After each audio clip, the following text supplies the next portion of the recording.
The Signal Oil Program, The Whistler.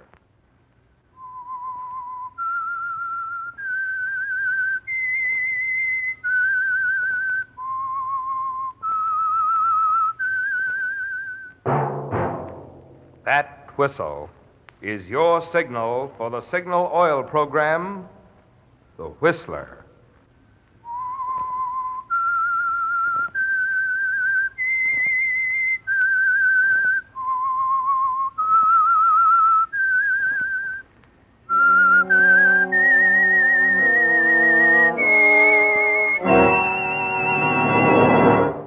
I am the Whistler, and I know many things, for I walk by night.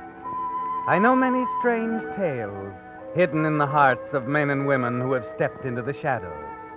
Yes, I know the nameless terrors of which they dare not speak.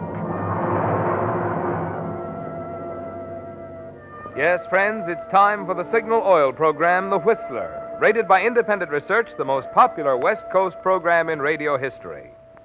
And Signal gasoline is tops, too. Tops in quality. It takes extra quality, you know, to give you extra mileage.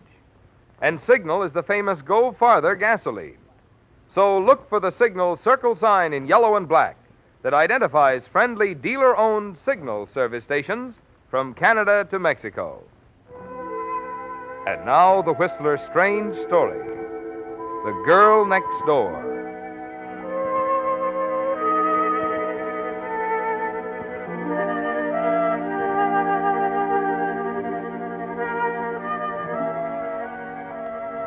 It was, in a small but very special way, a moment of triumph for Alma Germain. On the surface, of course, the matter was pretty small and unimportant.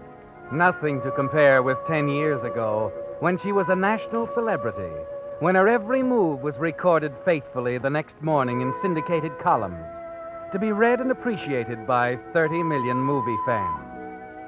But the satisfaction, the rising warm feeling inside was there. And Alma smiled across the black ebony desk at the puzzled face of Oscar Dahl, the producer, leaned back in the Chinese red leather sofa, and flicked an ash into an onyx tray at her elbow. Alma, honey, maybe I'm subnormal this morning, but I'd swear I heard you say... I simply don't want the part, Oscar. Is there anything so puzzling about that? You don't want the part. I don't want the part. Period. Mind if I ask why? Should be very simple, Oscar. 6 months ago, you gave me a dozen good reasons why I should never act again. Oh, for heaven's sake. I retired at the top 7 years ago while I was the girl next door. Known and loved from Maine to California. Yes, I know. But I told you this part has nothing to do with the girl next door. This is a mature role. You're not an ingenue any longer, my dear. You're somebody's mother. Oscar. And don't tell me you sat in a dark corner for 6 months and came to a reasonable conclusion, because I know better. Nobody, get it, nobody in this crazy town had more genuine reverence for a fast dollar than Alma Germain. There's only one reason you turned down $2,500 a week. Oh? Somebody's made a better offer, and I think I know who. Who? Neil Roberts. You're guessing, dear. You deny it? Well, not exactly. What makes you think it's Neil? Observation, my dear Watson. I've seen you out with a guy. He's as dull as they come, but he's got money and runs a newspaper. When I add that to the fact that you're stone broke, I smell orange blossoms and hear the wedding march in the distance. What makes you think I'm broke? I got that from the detective. Detective? Surprise, honey? What do you mean, detective? A private eye Neil's sister hired a month ago. He was around asking questions about your background. She's got her nerve. Oh, she's got more than that, Angel. Whether you know it or not, she owns that newspaper her brother operates, watches him like a hawk, gives him the go-ahead before he ever makes a move. She has nothing to say about whom he marries. Oh, you just don't know Louise Roberts. If you ask me, honey, I don't think she'd like you for a sister-in-law. Now, if you act sensibly and take this job I'm offering you for a solid $2,500 a week for the run of the picture, well, after all, there are other actresses in town. Then by all means, find yourself one, Oscar. I told you I'm through with pictures. Are you through with those cars and that 15-room house and the swimming pool? Of course not. Okay, Alma. It's too bad, though. This part was made for you. And I hate to say it, honey, but I think you'll find the role of Mrs. Neil Roberts a little bit tougher to play.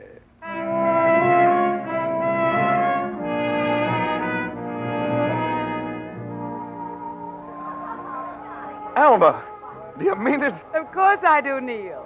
Now let's dance, shall we? Wait a minute. Why, I can't believe it. Then I'll say it again. I love you very much, darling. And I intend to marry you. Oh, but the last time I proposed, you said I didn't have a prayer. I changed my mind, darling. You wore me down. Oh, is that it? You know, I feel like standing on top of this table and shouting. Oh, please don't. Tell them the girl next door is going to be Mrs. Neil Roberts. Strange, isn't it? To me, at least, you are the girl next door. You know, I think I fell in love with you the first time I stood at my window and saw you over in your garden. You took your time telling me. Well, I don't know. I had no idea you'd take me seriously. You were so famous and pretty and... Well, I made a career of it, darling. Oh, but you were more than that, Alma. I'm aware of it, you know. The real Alma Germain. Your charities, the things you've done for other people. You're sweet, Neil. Now let's dance, shall we? Dance? Oh, but I've got to tell people. I want Louise to know. Does she have to know, Neil, tonight? Well, why not? She'll want to talk to you tomorrow, of course. Yes, of course. Neil, why don't you call Louise? Tell her I'd be delighted to have her over tomorrow afternoon around 3. Fine. I know we'll have a lot to talk about.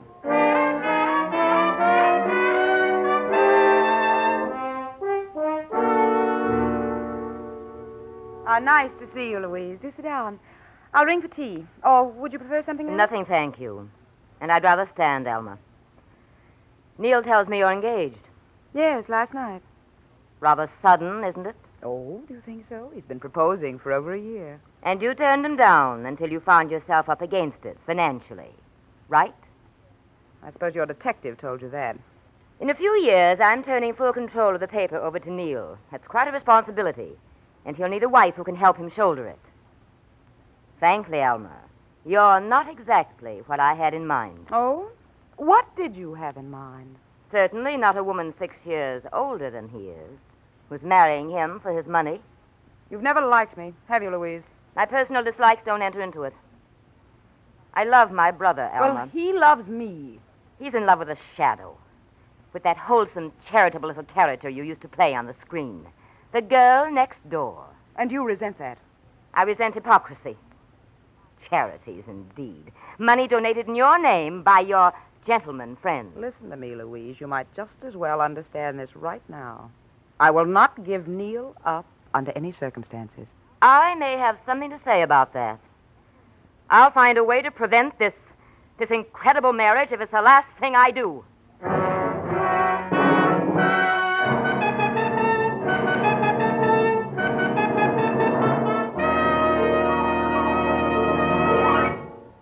With the prologue of The Girl Next Door, the Signal Oil Company is bringing you another strange story by The Whistler. But now a message especially for you drivers who have new cars or expect to be getting one. Just any motor oil won't do, you know, for today's high-efficiency motors. No, sir. They need special protection against corrosion, wear, and carbon if they're to give you the long, trouble-free service you have a right to expect. That's why Signal has brought out a new and finer motor oil, especially created to give modern motors this extra protection. Of course, Signal Premium has 100% pure paraffin base. But in addition, a total of 5 scientific new compounds have been added to Signal Premium motor oil, which by actual test keeps motors 6 times cleaner and reduces cylinder wear 1/3. Get that. Motors actually stay 6 times cleaner, and cylinder wear is reduced 1/3 with Signal Premium motor oil. So if you want to keep the performance of your car young, make your next oil change a change for the better. Switch to the new type Signal oil. That's your guarantee of a sweeter running motor. Signal Premium motor oil. And now back to the Whistler.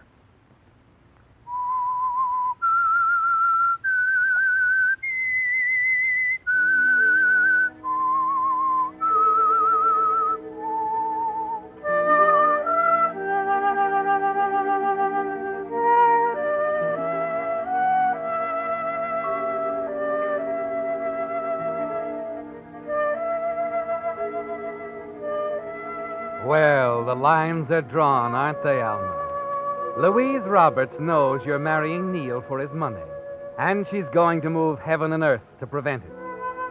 you feel sure that all the detectives her wealth can hire won't be able to discredit you, won't discover a thing about your carefully concealed past, your life before you became a movie star. You decide to let things lie quietly for a few days, and then a week later, you drop over to the Roberts home next door, smile pleasantly at Mrs. Ridley, the housekeeper, as she admits you. Good afternoon, Mrs. Ridley. Oh, Mr. Maine, come in, won't you? Mr. Neal's working up in his study. Oh, I hear Miss Roberts has gone away. Yes, till Monday. Maybe that'll give me a little time with Neil. I've hardly seen him the last few days. Oh, I know, and I think it's just awful. She's gone out of her way to keep him busy. If you ask me, she's jealous. Oh, why? Oh, she's too fond of him to say anything, but the way she looks when he mentions you, like she wanted to... Well, if it was me, I'd marry him right now while she's gone. Oh, I think I can cope with it. Well, just the same, I wish for your sake she'd stay in Indiana. Indiana? Yes. Is that where she went? Well, I thought you knew. Mrs. Ridley, you're sure that... Well, I saw the plane ticket. But why? Why would she go there? What business, I suppose? Oh, are you all right, Miss Germain? Oh, yes. Yes, I'm all right. Elma, is that you? Oh, yes, darling. Well, you know how it is, dear. That tyrant sister of mine keeps my nose to the grindstone. Doesn't she, though? But she's an angel. I'm lost without her. Yeah, how about some tea or something, Mrs. Ridley? Yes, sir. Miss Germain should use a cup. Mm-hmm. Now then, darling. Neil, I want to be married right away. What? But we plan next month. Please, let's get married now. Now? Tomorrow. Oh, but Louise won't be back till the day after. It only takes two of us, dear. Oh, Elma, I couldn't do that to my sister. Why, dear? She's taking our marriage so hard. Why prolong it? It could be all over by the time she gets back. You think it's better? It's kind of. Kinda. Well, that's so like you, Elma. We can have dinner with Ruth and Jerry, perhaps. Then it won't seem furtive. Tomorrow night we can fly to Yuma. Well, all right, if you say so. Neil, darling. Elma. You're such an angel, Neil. You'll never know what you've done for me.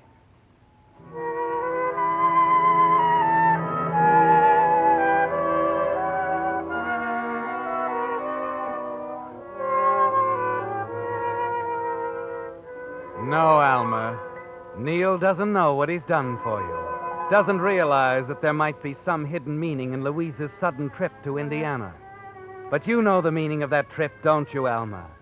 You know exactly what Louise might discover, and exactly how your own position will be threatened if the scandal concerning you and the late James Choate comes to light.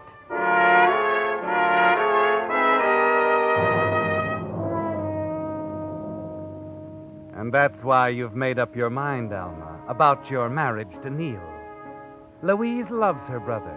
She'd never spoil his happiness by exposing you. You're counting on that as you rush the plans for the wedding and phone your friend, Ruth Forbes, and begin plans for an informal barbecue out by your swimming pool. And then the following afternoon... Miss Germain? Yes? Would you like to check on the table now? Oh, all right, Dora. I've finished my swim. Is it 5 o'clock? Just about, miss. Oh, I had no idea. Toss me that towel, will you, Dora? Here you are, miss. Oh, thanks. Probably shouldn't have gone for a swim. Oh, so heavenly. Let's see. Oh, yes. The table looks lovely, Dora. Oh, thank you, miss. I brought down the firelighter. Shall I start the charcoal? No, never mind. I'll do that. Is there anything else at all, miss? You know, I'm going to the movies tonight with Mrs. Ridley. Oh, that's right. No, Dora, I think that's everything. If the Forbes come before you leave, send them down here. All right, miss. I'll tell you. Dora, where's that lighter you brought? Oh, never mind, Dora. I see it.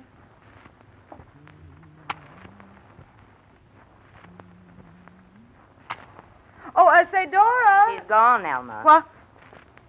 Louise, I didn't know that you... No one does. I just arrived. We didn't expect you until... Late tomorrow. Yes, I know. But it didn't take me long to find what I was looking for in Indiana. I don't follow you. No, I followed you. Right from the time you made a mistake in a magazine interview. You mentioned a town in Indiana. So, of course, you flew right down there, the busy little bee. I was busy, all right, reading old newspaper files. That's how I learned about James Choate. Well, what if you did? So he was found dead in a burning shack. That doesn't prove anything. Oh, did I miss something? That isn't what I read at all. But what... No, I read about Choate being found in a hospital in a very critical condition. They were trying to contact his wife, a pretty 17-year-old named Alma. You're lying. He died in that fire. I saw him. I assume from your agitation that you set the fire. What are you saying? Jim's dead. You can't prove anything, Louise. You're trying to keep me from Neil, but you can't do it. He'll believe me. You say Jim's dead. Yes, I suppose he is, in a way. What do you mean? He's in a state institution. He didn't die. No, Alma. Your husband didn't die. Louise, you haven't told anyone about this. You haven't... I've told no one. I'll make some excuse. To Neil, I mean. I'll give him up to you if you'll just keep this to yourself. He'll never quite be all mine again. I can't forgive you for that, Alma. You don't want a scandal. You know you don't. What difference does it make now after you've done to me? I'm going to show you up, Alma, tomorrow on page 1. No, you can't do that. I won't let you. No one lets me, Alma. I do as I please. No. Do you hear? This is one time you won't. Alma, Louise. stop it. What are you... Alma!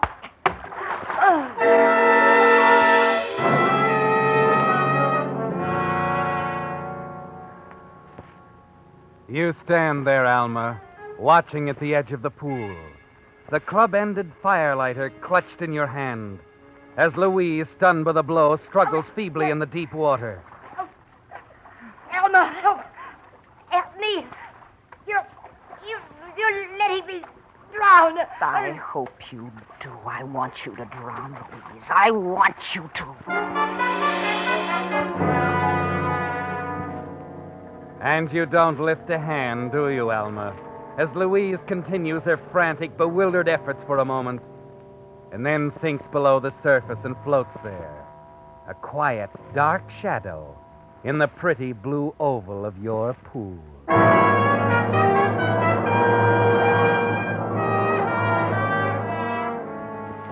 And then slowly your blind, unreasoning hatred passes, and something far off wakens you to the danger of your position. The others, Alma, your guests, they've arrived. They'll be coming down here. You're panicky now, and your only thought is to conceal what you've done, to get Louise's body out of sight. You look around wildly. Behind you is the open door of the bathing cabana. With a last shattering effort, you drag the wet, sprawling shape from the pool over to the cabana and thrust it inside. You're slamming the door shut as the others come down the walk to join you. Oh, Ruth, Jerry. Hi, Alma. Aren't you people early? Maybe a little. Neil came and got us. He's bringing the drinks down. Well, darling, what's wrong? You look exhausted. Well, I didn't realize the time. I was swimming, and when I heard you coming, Hey, I wouldn't mind a swim myself. How about you, Ruth? Oh, love it. Have we time, darling? Well, I suppose so. Only silly of me, but I locked the key inside the cabana. All the suits are in there. Oh, I have a key. You what? Remember? You gave me one so we could use the pool when you're away. I think it's here in my purse. Look, really, there isn't time. The charcoal's ready. Well, you know how it is with steak. Yes, but I mean... Here we are, everybody. Ah. Good. Well, maybe you can persuade Alma to allow us to swim, Neil. No, she being selfish? I think he must have a man locked in the cabana. Jerry. Oh, don't pay any attention to him, darling. Just a joke. Of course we won't swim if you'd rather not. Here, have a drink instead. Oh, thanks, Neil. And Alma, don't worry about that man in there. Your secret's safe with us.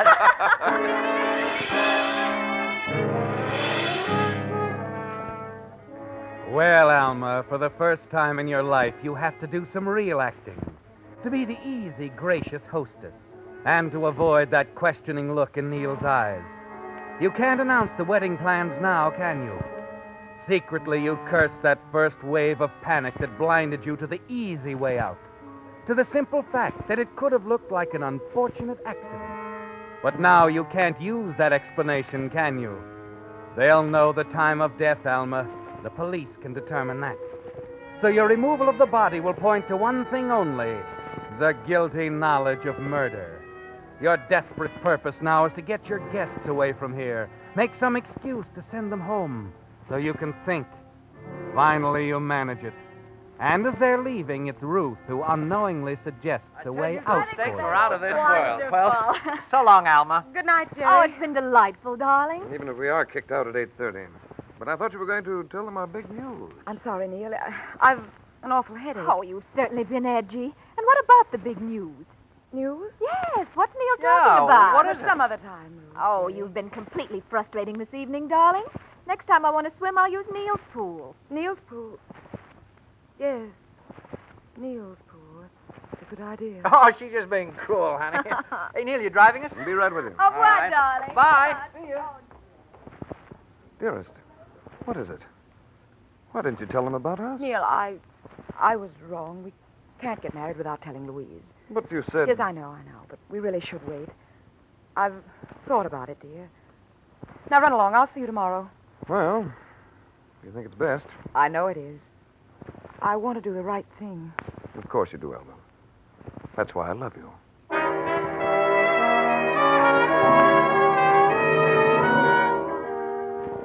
Yes, Alma. Ruth gave you an idea when she mentioned Neil's swimming pool. Neil and Louise's pool right next door. The diving accident story you overlooked before will work now if Louise's body is found there. Just another swimmer dead in the water with a bruise on her head. It's a terrible ordeal, isn't it, Alma? But somehow in the darkness you manage it. Get Louise over to her yard, change her into one of her own swimming suits, and ease her into the water.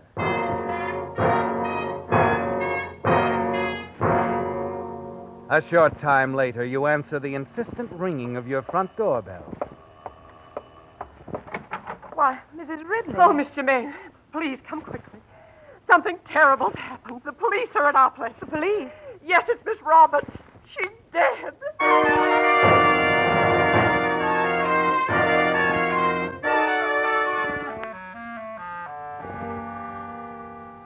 Lieutenant, I don't understand you. If you say it wasn't an accident... I didn't say for certain that it wasn't an accident, Miss Germain. Still, I'm hard to satisfy you. Miss Roberts was, she a careless sort of woman in dress and so forth? Certainly not. She was well-groomed and quite correct in everything. Yet this very correct lady went swimming in a sunsuit. Sunsuit? That's right. Seems like a little thing, maybe, only it's a masculine kind of mistake. You're not suggesting that Neil... I know. They were a devoted brother and sister. No apparent motive at all. Still, Roberts wasn't very definite about where he was around 5 yesterday. He was calling for Mr. and Mrs. Forbes. He brought them over to a party at my home. But he could have killed his sister before he went after them. We couldn't have... I know he couldn't. You love him very much, don't you, Miss Germain? Well, it isn't just that. I know because I saw Louise alive. Saw her? Yes. She was in her pool swimming. Just before Neil and the others came. Well, she waved over to me. Oh, and you didn't tell her brother she was home? Why, it didn't occur to me. I thought he knew. Well, in that case, Miss Germain, I won't detain you any longer. It must have been an accident, Lieutenant. Does look like it. Anyway, I'll check with the gardener. The gardener? Yes, Robert says he was working around the grounds all afternoon. If the gardener's story checks with yours, well, that'll be it. Good night, Miss Germain.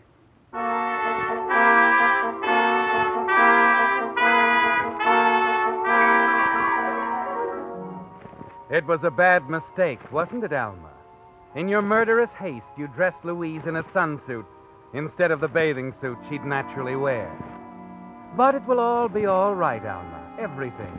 If only he doesn't know for certain that Louise wasn't swimming in her pool. It seems forever, doesn't it, before the lieutenant is back again? Well, Miss Germain, I couldn't reach the gardener, but I talked to the housekeeper over there, Mrs. Ridley. She says the gardener can't be of much help to us. Oh? Seems that he was driving Mrs. Ridley and your maid Dora to the movies at 5 o'clock. He couldn't have seen Miss Roberts in the pool when you did. I see. Then does that mean... That I'll have to take your word for it? Yes, it does. As far as I can make out, it was an accident, like you said. Sorry to bother you at this late hour, Miss Germain, but thought you'd want to know. Of course, it's no bother. I'm so relieved. For Neil's sake.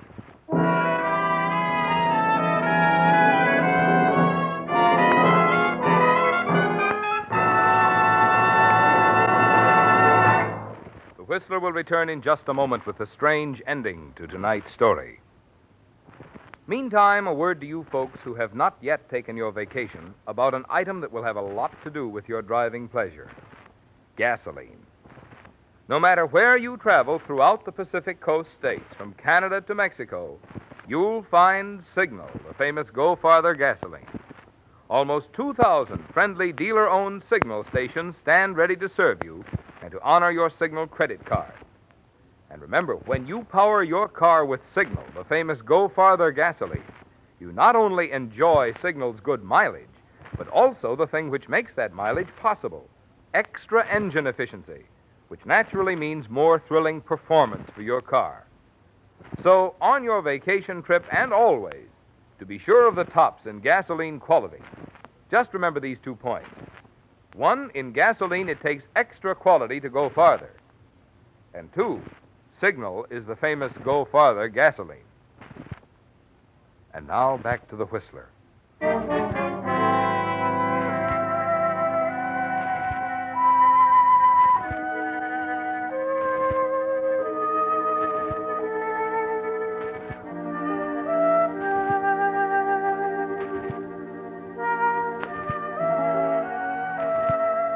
And now, Alma, your expensive little world is safe again. Neil's in the clear now, free to marry you without any interference from his sister. Yes, Louise Roberts is safely dead, and your whole murderous past with her. It was a desperate few hours, but the absence of motive and your one efficient lie convinced the lieutenant that it was a tragic accident, nothing more. That's why you're surprised the next afternoon to find the lieutenant back at the door again, walking in, sitting down in the luxurious house you thought was yours, past all jeopardy. Well, frankly, Lieutenant, I thought we were rid of you. I know. I'm funny. The boys at the department rib me about it. Even when I'm sure, I always have to check. And what are you checking now? The gardener. I finally caught up with him today. But I thought Mrs. Ridley said That part's okay. He wasn't near the pool around 5 yesterday, and he didn't notice the body at 10 when he came back. Well, then what's so important? It's very important, because after talking to him, I changed my mind about Miss Roberts' death. It wasn't an accident at all. It was murder. What are you saying? Why'd you lie to me yesterday, Miss Germain? What? Why'd you tell me you saw Louise Robertson swimming? I did see her. Stop it. You're all finished, Miss Germain. You killed her and put her in that pool yourself. Thought it'd pass as an accident. Then you saw her brother and his money slipping away when we put the finger on him, so you tried to cover by saying you'd seen her in swimming. This is outrageous. I don't know what you're talking Why'd you about. lie to me? No one but an idiot would have dived into that pool yesterday afternoon. But why? Because the gardener changed the water in the Roberts pool yesterday, Miss Germain. And at the time you claim you saw Louise Robertson swimming, there wasn't a drop of water in the pool.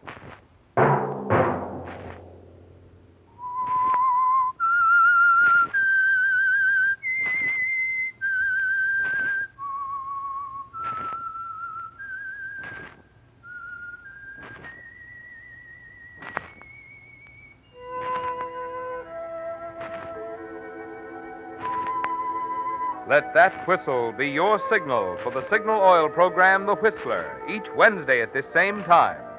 Brought to you by the Signal Oil Company, marketers of Signal gasoline and motor oil and fine quality automotive accessories.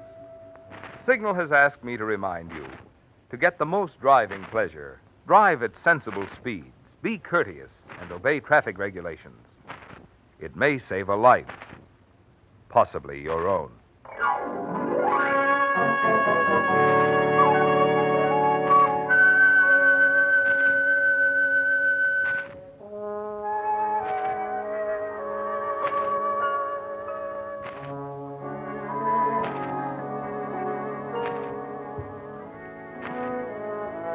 Featured in tonight's story were Betty Lou Gerson and Tom Collins. The Whistler was produced by George W. Allen with story by William Engvik, music by Wilbur Hatch, and was transmitted to our troops overseas by the Armed Forces Radio Service. This is Marvin Miller speaking.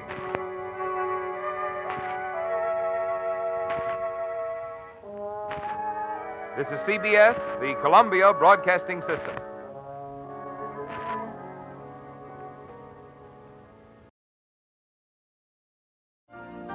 You've been listening to the OTR Gold Network. Find more classic radio at otrgold.com.